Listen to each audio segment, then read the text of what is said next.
بسم الله الرحمن الرحيم نحمده ونصلي ونسلم على رسوله الكريم أما بعد أعوذ بالله من الشيطان الرجيم بسم الله الرحمن الرحيم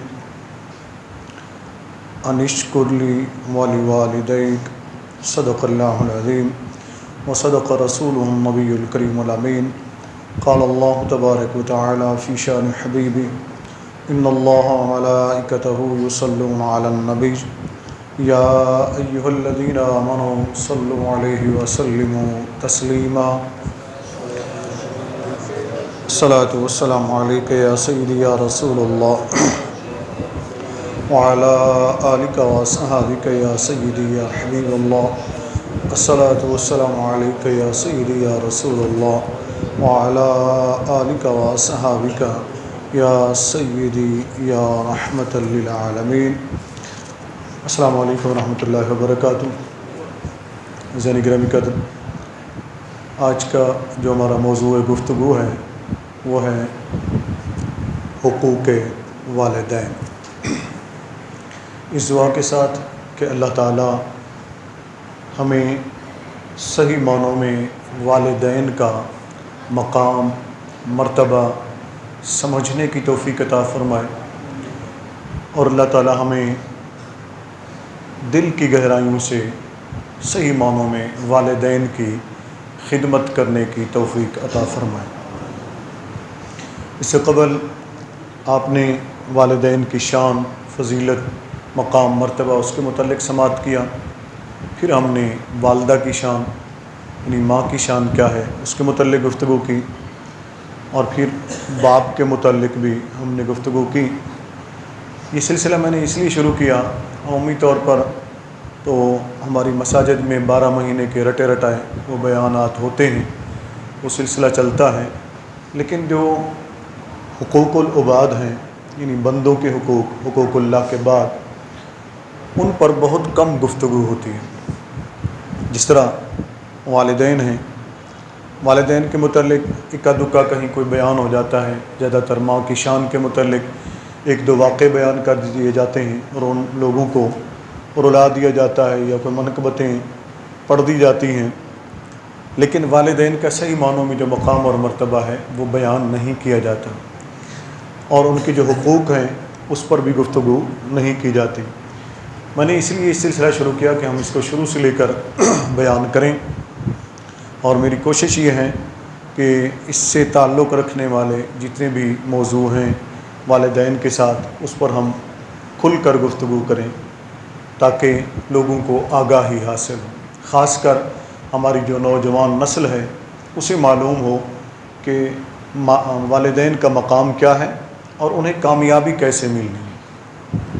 تو قرآن کریم کی متعدد آیات آپ نے سماعت فرمائی، آج بھی انہی آیات میں سے سورۃ لقمان کی آیت نمبر 14 میں سے ایک حصہ میں نے تلاوت کرنے کا شرف حاصل کیا ہے، اور اس سے قبل جن آیات پر گفتگو کی وہ آپ نے سماعت کی۔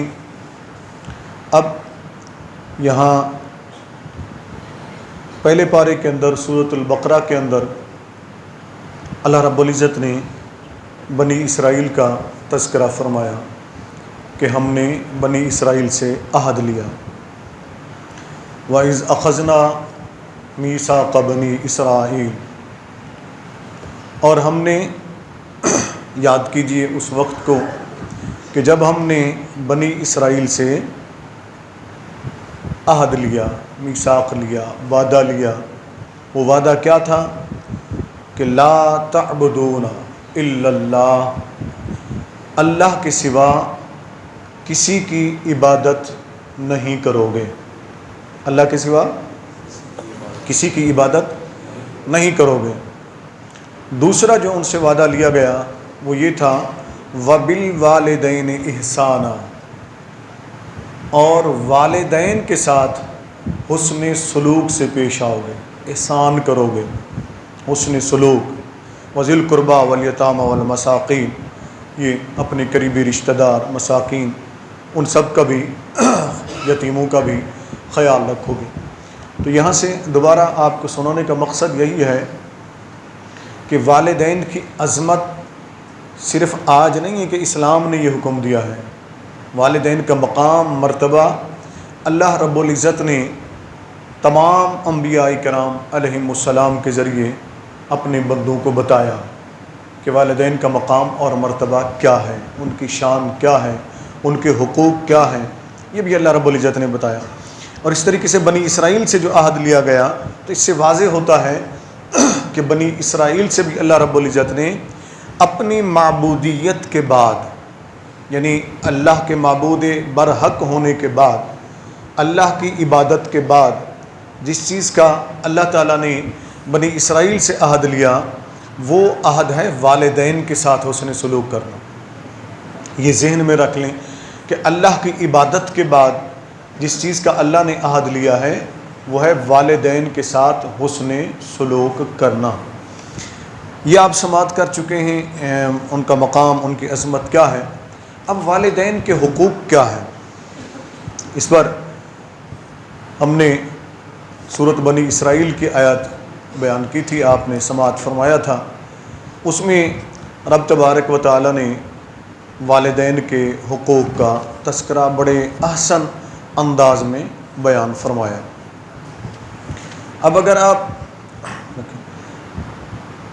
اس کو بھی شامل کر لیں، گزشتہ جتنے آیات ہم نے پڑھی ہیں، تلاوت کی ہیں، ان کو بھی آپ ذہن میں رکھ لیں تو ایک چیز واضح ہوتی ہے۔ سورۃ انعام، سورۃ لقمان، سورۃ بقرہ اور دیگر جو آیات مقدسہ ہیں ان میں سے ایک بات واضح ہوتی ہے، نمبر 1 کہ اللہ عز و جل اور اس کے رسول صلی اللہ علیہ وسلم کے بعد جن کا احترام ہم پر لازم ہے، جن کی خدمت ہم پر لازم ہے، جن کے ساتھ حسن سلوک ہم پر کرنا لازم ہے، وہ ہیں والدین۔ کون ہیں؟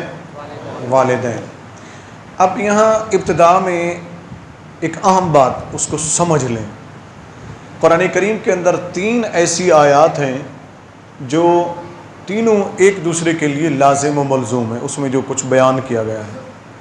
مثلا ایک آیت ہے، اللہ رب العزت نے ارشاد فرمایا اطیعوا اللہ و اطیعوا الرسول، اطیعوا اللہ و اطیعوا الرسول، کہ اللہ کی اطاعت کرو اور اس کے رسول صلی اللہ علیہ وآلہ وسلم کی اطاعت کرو۔ یہ ایک دوسرے کے لیے لازم و ملزوم ہے۔ مثلا اگر کوئی شخص اللہ کی اطاعت تو کرتا ہے لیکن رسول اللہ صلی اللہ علیہ وسلم کی اطاعت نہیں کرتا تو اس کی یہ اطاعت، یہ فرما برداری کسی قابل نہیں ہے، نہ ہی یہ قبول ہے۔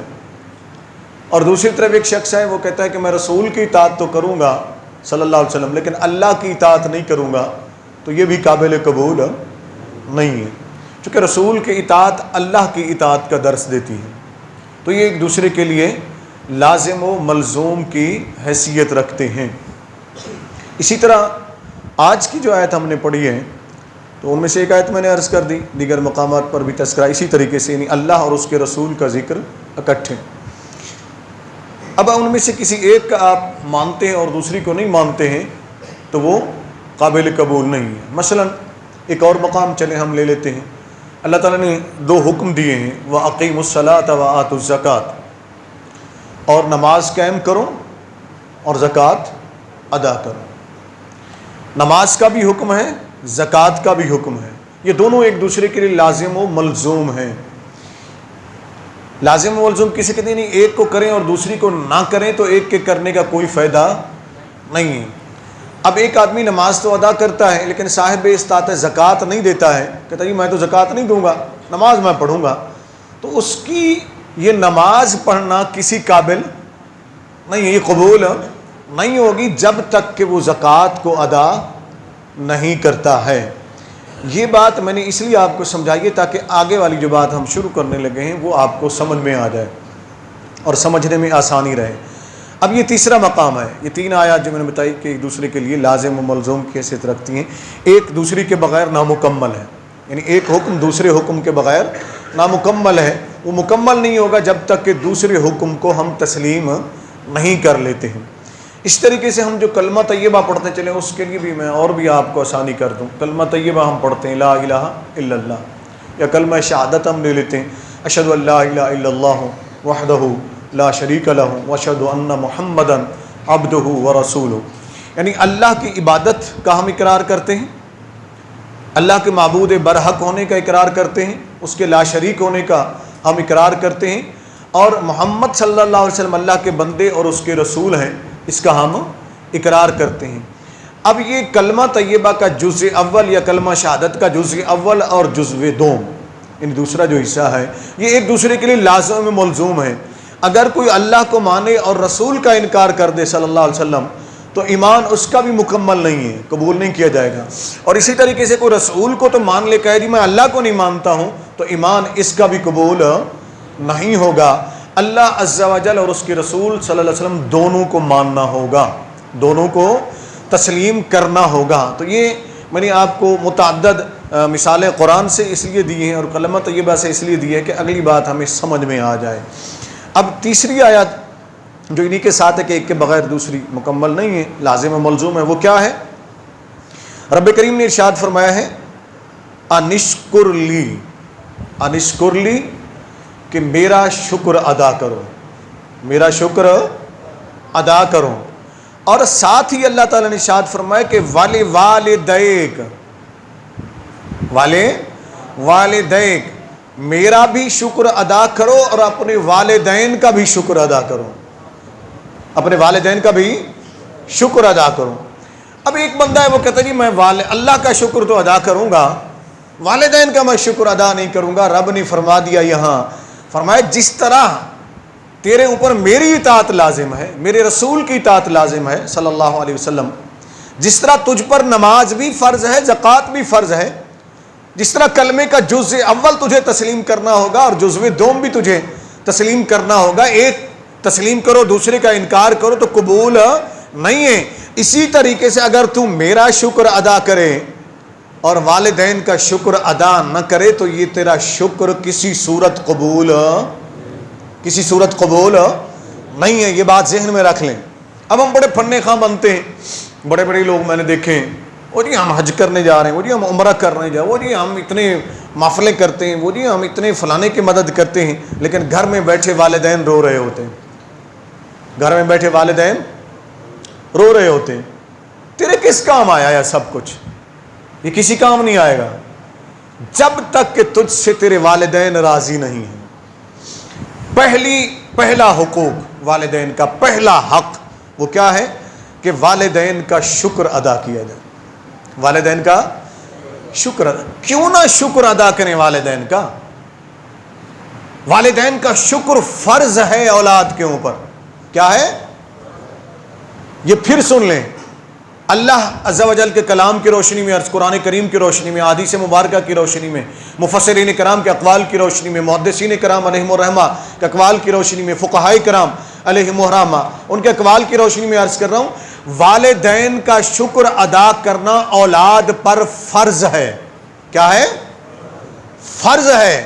کیوں فرض نہ ہو ذرا سن لیں. دیکھیے ہمارا خالق کون ہے؟ اونچی بولے نا, اللہ. اللہ عز و جل ہمارا خالق ہے. ہمیں وجود بخشنے والا کون ہے؟ اللہ. ساتھ ساتھ بولتے جائیں, وجود بخشنے والا کون ہے؟ اللہ.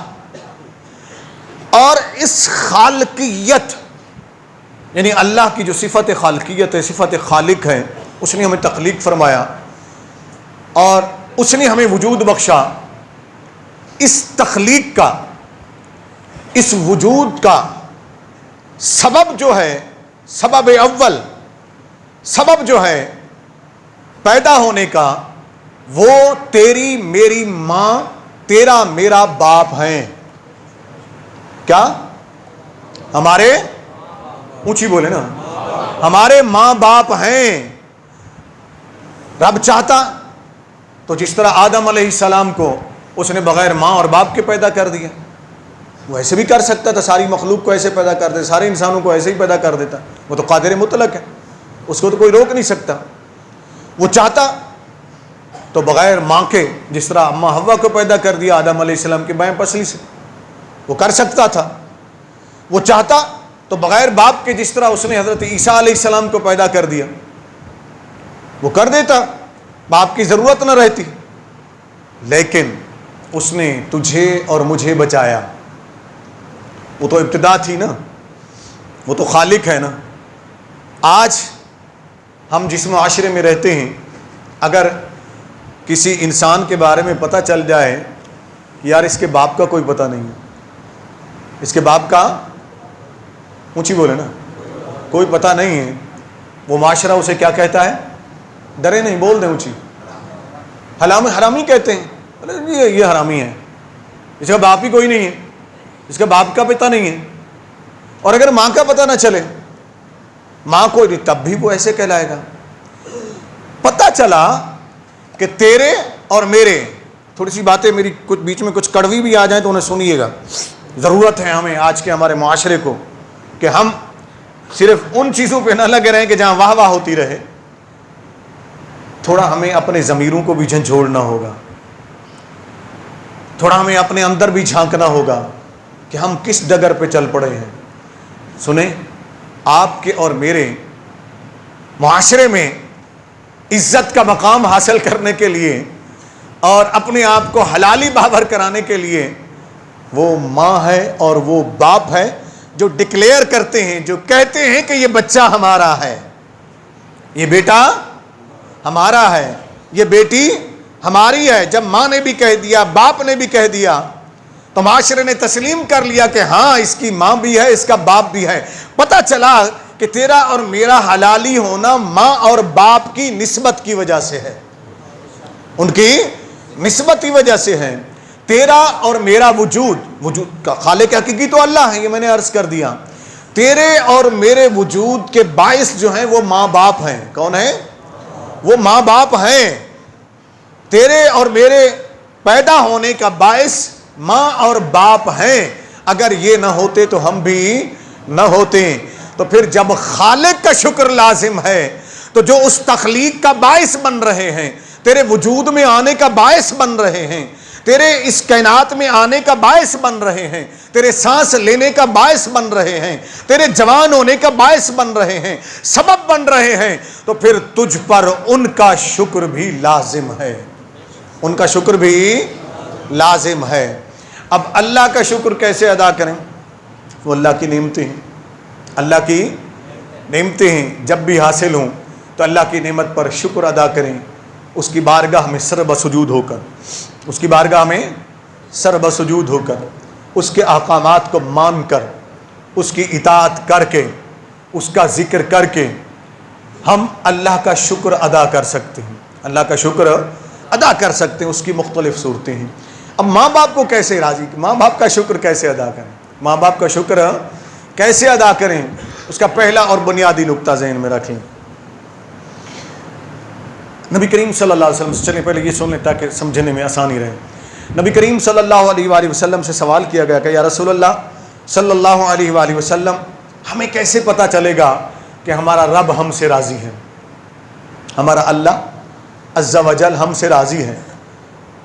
غور کیجئے گا ذرا، سنیے گا اس کو توجہ سے۔ ہمیں کیسے پتہ چلے گا کہ ہمارا اللہ عز و جل ہم سے راضی ہے؟ نبی اکرم صلی اللہ علیہ وآلہ وسلم نے ارشاد فرمایا، اپنے دل میں جھانک، اپنے دل میں جھانک، اپنے دل میں دیکھ، غور کر، تو اللہ سے راضی ہے؟ بہت بڑی بات فرمائی ہے کریم آقا علیہ السلام نے کہ تو اللہ سے راضی ہے، تیرا دل گواہی دیتا ہے کہ تو اللہ سے واقعی راضی ہے، جس حال میں بھی اس نے تجھے رکھا ہوا ہے ہر حال میں تو اللہ سے راضی ہے۔ اگر تو اللہ سے راضی ہے، تیرا دل مطمئن ہے، اضطراب میں نہیں ہے، بے قراری میں نہیں ہے، بے چین نہیں ہے، ناشکری نہیں کرتا ہے، وہ اللہ کا شکر ادا کرتا ہے، تو اپنے رب سے راضی ہے، تو سمجھ جانا تیرا اللہ تجھ سے راضی ہے، سمجھ جانا تیرا اللہ تجھ سے راضی ہے۔ یعنی دل مطمئن، مطمئن دل اگر تجھے حاصل ہے اللہ کی نعمتوں کے بارے میں، اللہ کی تخلیق کے بارے میں، اس کے احکام کے بارے میں، تو راضی ہے کہ رب نے جو احکام دیے وہ ٹھیک ہے، میں اس پر چل رہا ہوں، کوشش کر رہا ہوں، تو اپنے رب سے راضی ہے، تو اللہ بھی تجھ سے راضی ہے۔ تو یہ میں نے اس لیے عرض کیا کہ چونکہ والدین جو ہیں اللہ کی صفات کا مظہر ہیں، اللہ کی صفات کا مظہر ہیں، اس لیے اس نے فرمایا کہ میرا بھی شکر ادا کرو، والدین کا شکر بھی ادا کرو۔ جن خاص کر نوجوان میرے مخاطب ہیں اور وہ لوگ بھی جن کے ماں باپ آج حیات ہیں، جن کے حیات نہیں، ان پر آگے ہم گفتگو کریں گے ان کے حقوق کیا ہے، انشاءاللہ اس پر بھی ہم گفتگو کریں گے۔ سردست جن کے والدین حیات ہیں وہ بیٹھ کر تنہائی میں بیٹھیں اور سوچیں کہ آیا میں اپنے ماں باپ سے راضی ہوں؟ یہ سوچیں، اگر آپ راضی ہیں تو پھر سوچ لینا کہ تیرے ماں باپ بھی تجھ سے راضی ہیں۔ ماں باپ کو راضی کیسے کریں گے؟ ماں باپ کو راضی کیسے کریں؟ ان کا شکر کیسے ادا کریں؟ ان کا شکر کیسے ادا کریں؟ یہاں بہت ساری احادیث مبارکہ صحابہ کرام رضوان اللہ تعالیٰ علیہم اجمعین کے واقعات بھی آ رہے ہیں، اور پھر کچھ تابعین کے ہیں، اولیاء اللہ کے ہیں، کچھ نوجوان نسل کے واقعات ہیں، سارے بیان کرنے کا وقت نہیں ہے، لیکن ان میں سے ایک بات میں حدیث مبارکہ سے پیش کر دیتا ہوں۔ نبی کریم صلی اللہ علیہ وسلم کے محبوب صحابہ میں سے ایک صحابی کا ذکر کر دیتا ہوں، حضرت اسامہ بن زید رضی اللہ تعالیٰ عنہ۔ کون نہیں جانتا حضرت اسامہ بن زید؟ ہیں حضرت زید بن حارثہ رضی اللہ عنہ کے بیٹے۔ نبی کریم صلی اللہ علیہ وسلم ان سے اتنی محبت فرماتے تھے، آقا علیہ السلام نے فرمایا لوگو اسامہ سے محبت کیا کرو، اسامہ سے محبت کیا کرو۔ اب یہ اللہ نے ان کو ایک باغ دیا، اس میں کھجوروں کے درخت تھے، پودے تھے کھجوروں کے بڑے قیمتی۔ یہاں ایک وقت ایسا آیا کہ کھجوریں بہت مہنگی ہو گئیں، یعنی اس دور میں ایک کھجور کا درخت جو ہے وہ 1000 درہم پر چلا گیا۔ کتنے پر؟ یہ بہت بڑی قیمت تھی اس دور میں، 1000، وہ جہاں 100 کا 50 کا درخت پورا یعنی پھل اس کا مل جاتا تھا، تو وہ 1000 درہم پر چلا گیا۔ کسی نے دیکھا حضرت اسامہ بن زید رضی اللہ تعالیٰ عنہ کو کہ وہ اپنے کھجور کے باغ میں گئے اور ایک درخت جو ان کو بہت اچھا لگا اس کو جڑ سے ہی کاٹ دیا، جڑ سے کاٹ دیا، گرا دیا۔ اب یہاں ان نوجوانوں کے لیے اور جو پکی عمر کے بھی ہیں، جو عمر رسیدہ بھی جن کے ماں باپ زندہ ہیں، ان کے لیے یہ فکر انگیز پیغام ہے، غور سے سنیے گا۔ جو کہتے ہیں نہیں ہم ماں باپ کے لیے کدھر سے لائیں، یہ فلانی چیز مانگتے ہیں، ابا فلانی چیز مانگتا ہے، اماں فلانی چیز مانگتی ہے، ہم کدھر سے لائیں، ہم اپنے بچوں کو دیں، فلاں کریں یا ان کو ہی دیتے رہیں۔ ان کے لیے یہ فکر انگیز پیغام ہے، غور سے سنیں۔ بوڑھی ماں روتی رہتی ہے، بوڑھا باپ روتا رہتا ہے، تو خود گل چھڑے اڑاتا ہے، تیری اولادیں گل چھڑے اڑاتی ہیں، مگر ماں باپ کے لیے تیرے پاس پیسے نہیں ہوتے، انہیں دینے کے لیے تیرے پاس بے شمار عذر ہوتے ہیں۔ ذرا غور سے سنیے گا، غور سے۔ حضرت اسامہ بن زید نے وہ قیمتی کھجور کا درخت کاٹ دیا۔ اب کیا کیا انہوں نے، اس کے کاٹنے کے بعد اس کی جڑ سے نا ایک گودا نکلتا ہے، اسے کیا کہتے ہیں جی پنجابی میں؟ کھجور اگر نکالے نا درخت، بوڑھے جو بزرگ بیٹھے ہیں وہ بتائیں گے، وہ ہم چھوٹے تھے نکال کے کھاتے تھے، اس کو ہم گری کہتے تھے۔ کیا اونچی بولے نا، گری نکلتی تھی بیچ میں۔ جب کھجور کے درخت پورے کو جڑ سے کاٹے نکالے نا تو اس کو گھٹتے جائیں رگڑتے جائیں دونوں طرف سے، تو بیچ میں سے نرم جو گودا نکل آتا ہے نا وہ گری ہوتی ہیں، وہ بڑی رسدار ہوتی ہے اور بڑی لذیذ ہوتی ہیں۔ میں نے کئی بار کھائی ہے یہ، ٹھیک ہے نا، بڑی مزیدار ہوتی ہے، سفید کلر کی نکلتی ہے وہ اور بڑی مزیدار لذیذ ہوتی ہے۔ انہوں نے وہ سارے درخت کو صرف کاٹا اس گودے کو نکالنے کے لیے، اس گری کو نکالنے کے لیے، نکالی گھر لے گئے۔ کسی نے ان کو دیکھا تو پوچھا اے اسامہ کیا کر دیا تو نے، اتنے مہنگے درخت ہو گئے کھجور کے، اتنی قیمت ہو گئی، تو نے درخت ہی جڑ سے کاٹ دیا۔ اس آگے سے حضرت اسامہ بن زید رضی اللہ عنہما نے جانتے ہیں کیا جواب دیا؟ فرمانے لگے میں درخت کو دیکھوں یا اپنی ماں کو دیکھوں، درخت کو دیکھوں یا اپنی ماں کو دیکھوں، اس کی قیمت کو دیکھوں یا اپنی ماں کی پسند کو دیکھوں۔ کہا میں تیری بات سمجھ نہیں آئی۔ کہا میں گھر گیا تو میری اماں نے کہا بیٹا اسامہ میرا دل چاہتا ہے کہ میں وہ کھجور کی جو گری ہوتی ہے نا، شاخ سے جو نکلتی، جڑ سے جو نکلتی ہے وہ گری، میرا دل چاہتا ہے میں وہ کھاؤں، اگر کہیں سے لا سکے تو مجھے لا دے۔ کہا میری ماں کی خواہش تھی اگر اس کے لیے مجھے سارا باغ بھی قربان کرنا پڑتا تو میں کر دیتا، میں کر دیتا، اپنی ماں کو خوش کرتا، اس کی تو کوئی اہمیت ہی نہیں ہے۔ وہ میں نے درخت کاٹا اپنی ماں کی خوشی پوری کرنے کے لیے کہ میری ماں خوش ہو جائے، میری ماں خوش ہو جائے۔ ماں کو جب انہوں نے وہ گری کھلائی تو ماں خوش ہو گئی، ماں خوش ہو گئی۔ یہ ماں کا شکر ہے، ماں کا باپ کا شکر ادا کرنا ہے کہ انہیں جس چیز کی ضرورت ہے نا فی الفور دو، انہیں فی الفور دو، انہیں دیر نہ کرو۔ یہاں تک نبی کریم صلی اللہ علیہ وسلم نے تو یہ بھی ارشاد فرمایا ہے کہ ماں باپ تمہارے، تم ایک دسترخوان پہ بیٹھے ہو نا تو ماں باپ سے پہلے لقمہ نہ کھایا کرو، ماں باپ سے پہلے لقمہ نہ کھایا کرو، ماں باپ سے پہلے بوٹی نہ اٹھایا کرو۔ کیوں؟ آگے وجہ بتائی، فرمایا ہو سکتا ہے کہ تیرا بوڑھا باپ، توجہ ہے نا، تیرا بوڑھا باپ، تیری بوڑھی ماں اس پر نظر رکھ کے بیٹھی ہو کہ میں یہ کھاؤں گی، اور تو ان کی پسند کھا جائے اور وہ دل ہی دل میں اپنی پسند کو لے کر بیٹھ جائیں تو ماں سے پہلے لقمہ نہ کھانا، باپ سے پہلے لقمہ نہ کھانا۔ یہ میرے آقا کریم علیہ الصلوۃ والسلام نے ارشاد فرمایا۔ ماں باپ کا شکر ان کی خدمت کر کے ادا ہونا ہے، ان کی خدمت کر کے ادا ہونا ہے، ان کی پسند کو مد نظر رکھنا ہے کہ ماں باپ کی پسند کیا ہے، ماں باپ کی چاہت کیا ہے، ماں باپ کیا چاہتے ہیں، ماں باپ کیا چاہتے ہیں، انہیں کس چیز کی ضرورت ہے۔ ماں باپ کا شکر ادا کرنے کا ایک طریقہ یہ بھی ہے کہ جب گھر میں آؤ نا تو ماں باپ جب بوڑھے ہوں نا تو ان کے پاس کچھ دیر بیٹھ جایا کرو۔ کیا کرو؟ ان کے پاس کچھ دیر بیٹھ جایا کرو۔ بیٹھنے کے بعد کیا کرو؟ بیٹھ جاؤ ماں کے پاس، باپ کے پاس بیٹھ جاؤ۔ بیٹھنے کے بعد کیا کرو؟ ان کے قدم دبانا شروع کر دو۔ کیا کر دو؟ قدم دبانا شروع کر دو۔ ان کے سر میں مالش کرو، ان کے کاندھوں کو دباؤ، پوچھو اماں کیا حال ہے، ابا خیریت ہے، ٹھیک ہے، کوئی پریشانی تو نہیں ہے، کوئی تکلیف تو نہیں ہے، کسی چیز کی ضرورت ہے، دوائی کی ضرورت، پانی کی ضرورت، ٹھنڈے کی ضرورت، کوئی کپڑے کی ضرورت ہو، بستر کی ضرورت ہو۔ سنو، یہاں تک فرمایا گیا کہ جہاں تمہارے ماں باپ بیٹھے ہوں نا تو وہاں اپنا کپڑا اٹھا کر جھاڑا بھی نہ کرو، اپنا کپڑا اٹھا کر جھاڑا بھی نہ کرو کہ کہیں تمہارے کپڑے کا گرد و غبار تمہارے ماں باپ کی طرف چلا جائے۔ ایسا بھی نہ کیا کرو، ایسا بھی نہ کیا کرو۔ ماں باپ کو نوکروں چاکروں پر، بیوی بچوں پر نہ چھوڑ دیا کرو۔ ماں باپ کے کمرے میں جا کر نا ان کے کمرے کو خود صاف کیا کرو۔ کیا کرو؟ اونچی تو بولے نا، ان کے کمرے کو خود صاف کیا کرو۔ میں کبھی کبھی سوچتا ہوں یہ کیوں فرمایا گیا ہے۔ مثال کے طور پر ہم اللہ عز و جل سے محبت کرتے ہیں کہ نہیں کرتے؟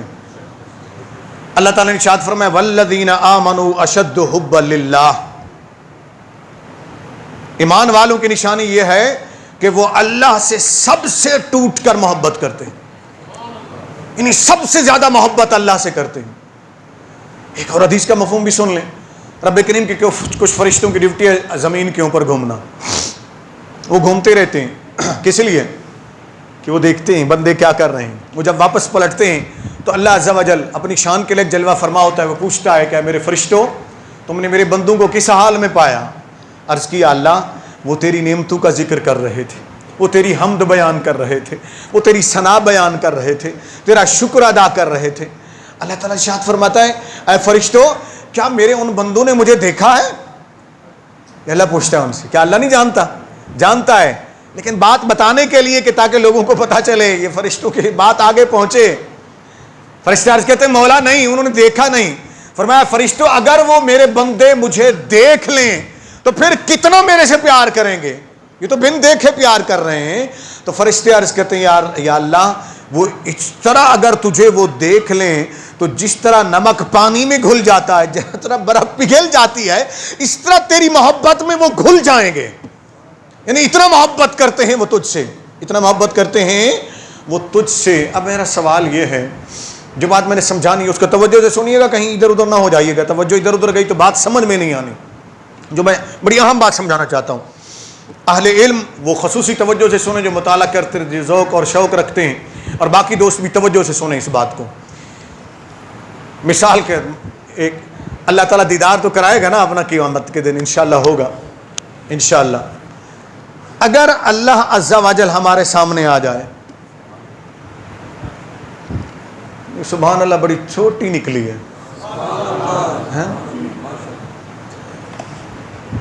یہ ایمان والوں سے مخاطب ہوں ہیں جن کے بارے اللہ نے فرمایا کہ وہ سب سے ٹوٹ کر شدت کی محبت مجھ سے کرتے ہیں۔ اگر تمہارا اللہ جو رحمان بھی ہے، جو رحیم بھی ہے، جو غفور بھی ہے، جو ستار بھی ہے، جو رؤوف بھی ہے، جو کریم بھی ہے، جو جبار بھی ہے، جو مہربان ہے، وہ اگر تمہارے سامنے جلوہ فرما ہو جائے، ایمان سے کہو، پھر تمہیں کچھ اور سوجھے گا؟ پھر کسی اور طرف توجہ کرو گے؟ پھر کسی اور طرف جاؤ گے؟ ہوش نہیں رہیں گے، ہوش۔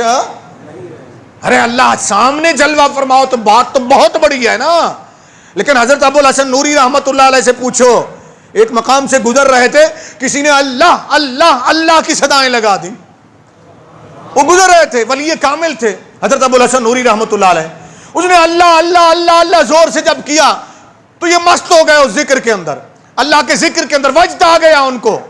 جب وجد آیا تو توڑ پڑے، نہ لباس کی خبر رہی، نہ دستار کی خبر رہی، نہ جوتوں کی خبر رہی، دوڑے جنگل کی طرف۔ آگے سرکڈوں کا کٹا ہوا سلسلہ تھا، سرکڈے جانتے بڑے تیز ہوتے، جب کٹ جائیں تو وہ پاؤں میں لگ جائیں تو پھاڑ دیتے ہیں، کٹے سرکڈوں کا سلسلہ آیا۔ ابو الحسن نوری ہاتھ بھی مارتے جا رہے ہیں، اللہ اللہ کرتے جا رہے ہیں، پاؤں چرتے گئے، زخموں سے پاؤں چور چور ہو گئے، خون بہتا رہا، اور آگے جا کر جب گرے ہوش میں آئے تو کسی نے کہا ابو الحسن کیا ہوا؟ پھر تو سارے پاؤں سرکنڈوں کا سلسلہ تھا، تجھے پتہ نہیں چلا؟ کہا جب ذکر یار آ جائے تو پھر کسی چیز کا ہوش نہیں رہتا ہے، پھر کسی چیز کی خبر نہیں رہتی ہے، جب توجہ ادھر ہو جائے تو پھر کسی چیز کی خبر نہیں ہوتی ہے۔ جب ذکر پر عالم یہ ہے محبان الہی کا، اللہ سے محبت کرنے والوں کا، جب ذکر کرنے پر یہ عالم ہے تو جب وہ سامنے جلوہ فرما ہوگا، جب وہ سامنے جلوہ فرما ہوگا تو پھر عالم کیا ہوگا؟ یہ آپ کو میں نے سمجھانے کے لیے بات بتائی ہے۔ رب نے فرمایا ہے کہ تیرے والدین، تیرا باپ، تیری ماں، پھر سنیں، تیرا باپ، تیری ماں، ان کا شکر ادا کر میرے شکر کے بعد، اس لیے کہ خالق تیرا میں ہوں، مگر تیرے وجود میں آنے کا سبب تیری ماں اور تیرا باپ ہے۔ رازق تیرا میں ہوں، روزی دینے والا میں ہوں، لیکن تیرے منہ تک روزی پہنچانے والی تیری ماں ہے، تیرا باپ ہے۔ اگر جب تو پیدا ہوا تھا تیری ماں تجھے تیرا اپنا دودھ نہ پلاتی، تو بیمار ہوا تیرا باپ تیرا علاج نہ کرتا، بتا تو باقی رہتا؟ بولیں تو صحیح نا؟ ذرا سوچیں، ذرا غور کریں۔ ہم چھوٹے تھے، ہم تو ایک گھونٹ پانی بھی نہیں پی سکتے تھے، پانی بھی نہیں پی سکتے تھے، ماں نے اپنے جگر کا خون پلایا تجھے۔ کس کا خون پلایا؟ اونچی بولے نا، جگر کا خون پلایا۔ جانتے ہیں یہ دودھ کیسے بنتا ہے ماں کا؟ کہتے ہیں کہ اگر اتنے لقمے 40 لقمے کھاؤ تو پھر ایک قطرہ خون کا بنتا ہے، ایک قطرہ خون کا بنتا ہے، اور 40 قطرے شامل ہوں تو پھر ایک قطرہ دودھ کا بنتا ہے، ایک قطرہ دودھ کا بنتا ہے۔ کتنے دودھ پیا ہے تو نے اور میں نے اپنی ماں کا؟ کتنے دودھ پیا ہے؟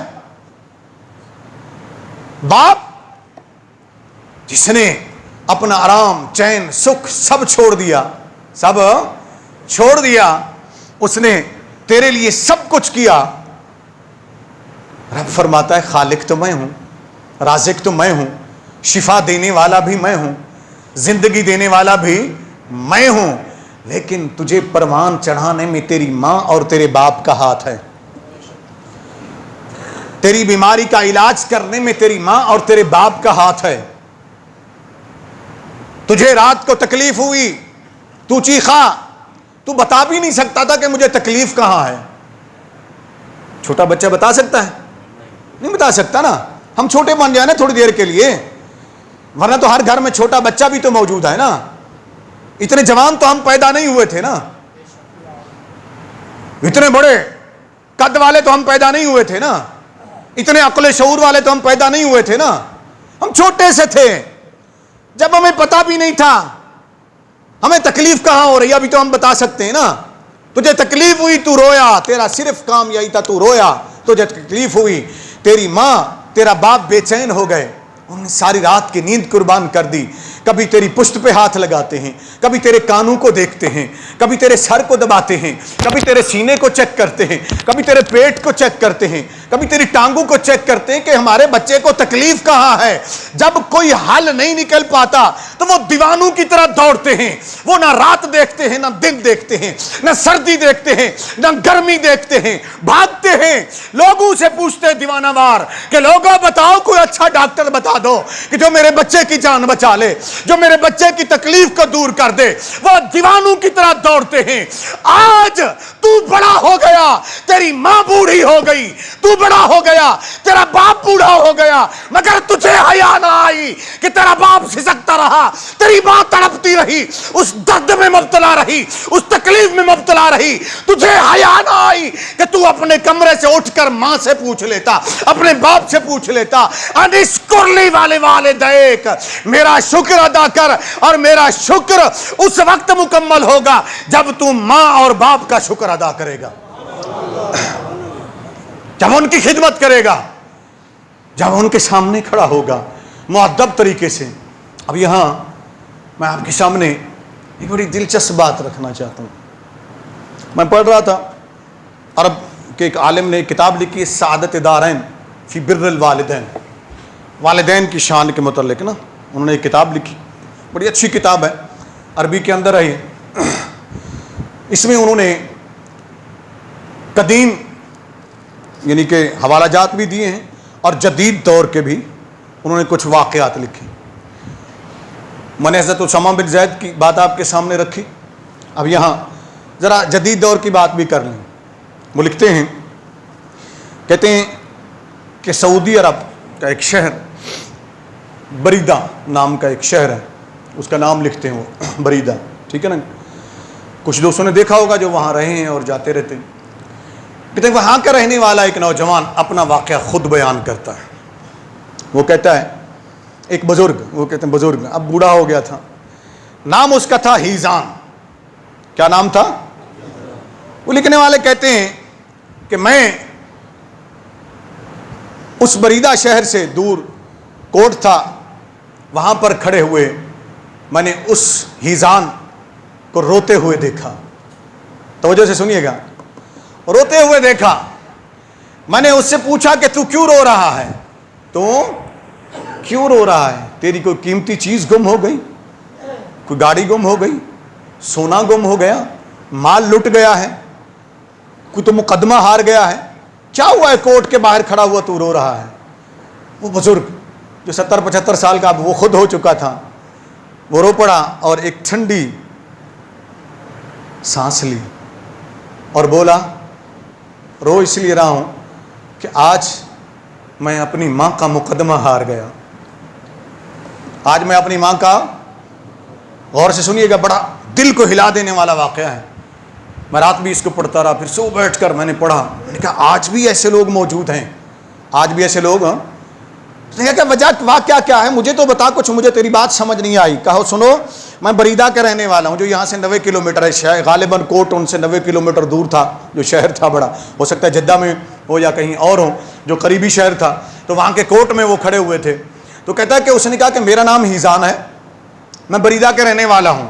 اب دیکھو میں بوڑھا ہو چکا ہوں, میرا ایک چھوٹا بھائی ہے, وہ شہر میں رہتا ہے.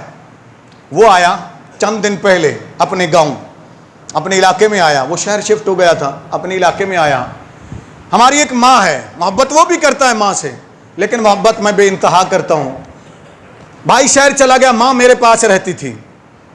مجھے جب سے میں نے ہوش سنبھالا ماں کی خدمت کرتے ہوئے 60 سال گزر گئے، 55 سال گزر گئے، یا جتنے بھی گزر گئے جوانی کے بعد جب سے ہوش سنبھالا، کہتے ہیں میں خدمت کرتا رہا، اب میں بوڑھا ہو گیا ہوں، میرا بھائی آیا ہے اور ہمارا جھگڑا ہو گیا، اختلاف ہو گیا۔